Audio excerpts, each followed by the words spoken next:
What's going on, guys? Today I got a video of a movie review of the movie Rings. It's the third film in the franchise. It's been delayed multiple times. I've been looking forward to this movie since last year, and every time they kept delaying it, I kept getting more and more disappointed, but it finally came out, and since I'm a huge Ring fan, I think it's one of my favorite horror movies. It's horror thriller. Samara is easily, in my opinion, one of the top horror figures in the horror franchise.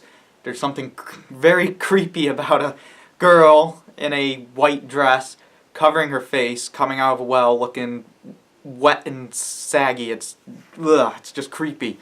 But nonetheless, Rings finally came out. I know there's been a lot of bad reviews on this thing.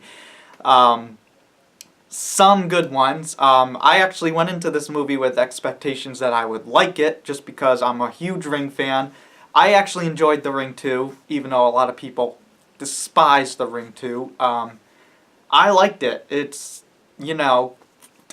my guilty pleasure, I guess. But Rings, nonetheless. I mean, I don't know if you call it a sequel or a reboot. I think it's a reboot because the plot is like almost exactly the same as The Ring 1, almost, with a little different things here and there. I was hoping for a sequel, maybe because when I was like, I don't even know, 5th grade, when I watched The Ring 2, I wanted to see Samara come back out of the well after it closed and wreak havoc, but I don't think it's a sequel. I'm thinking it's a reboot. So I went into it thinking it was going to be good, and I didn't think it was that bad. I don't get where people are coming from where it's such a bad movie. Except for a few things that I'm going to talk about which I don't like that made it pretty bad. But not as bad as people are making it out to be. So, the first few minutes you have this really shitty plane scene. That is a very shitty scene. It makes no sense in the movie. It doesn't feel like it adds anything to the movie. It's just like it was thrown there to random. On the other hand, it kinda is pretty interesting because it shows Samara how, stronger she's become, and how, instead of coming through a TV, she can come out of a cockpit screen now, and it means you can't go anywhere without her finding you. When I watched The Ring, I was like, well, maybe you can just run away from her. But, I mean, that plane scene kind of showed she can get you anywhere, even 30,000 feet in the air. So I could see how that scene was, in there, but overall, I don't think it was needed. There was everyone in that movie, in that scene, was not even in the movie. Didn't make sense. And then you go to the two main characters, Holtz and Julia, played by Anna Ingrid Lotz, I think, who plays Julia. I don't really exactly remember. And Alex Rowe, who plays Holt, and Johnny Galecki, who plays Gabriel, who surprisingly did really good in this movie. So they stumble across the videotape. Gabriel, Johnny Galecki's character, watches it and figures out, there's some creepy little images in this movie that is famous for The Ring. Like the rain. After he watched the tape, instead of the rain going down, the rain started going up. That's a classic Ring move, where it gets all creepy and like, wow, this imagery is really kind of cool.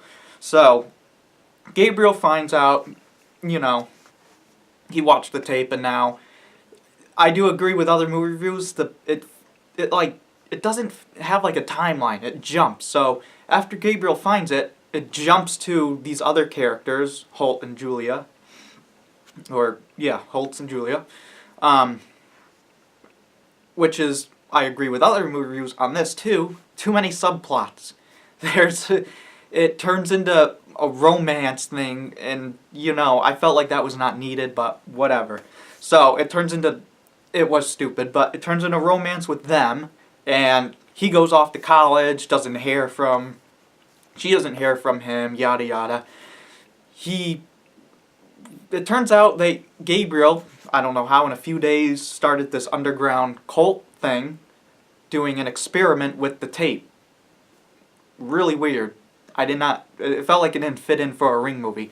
So he puts it in there, starts the underground, thing, they're trying to figure out an afterlife, and where this afterlife is with Samara. And, you know, then it starts from there with the original Ring thing where Julia's character watches the tape and she's like the chosen one, you know, like Rachel's character in The Ring, to do all these quests to figure out Samara's, why this all happened. And that's where it figures, it's like a rehash of The Ring 1, which is kind of stupid, which is what a reboot is pretty much. They're redoing it. It's the same crap.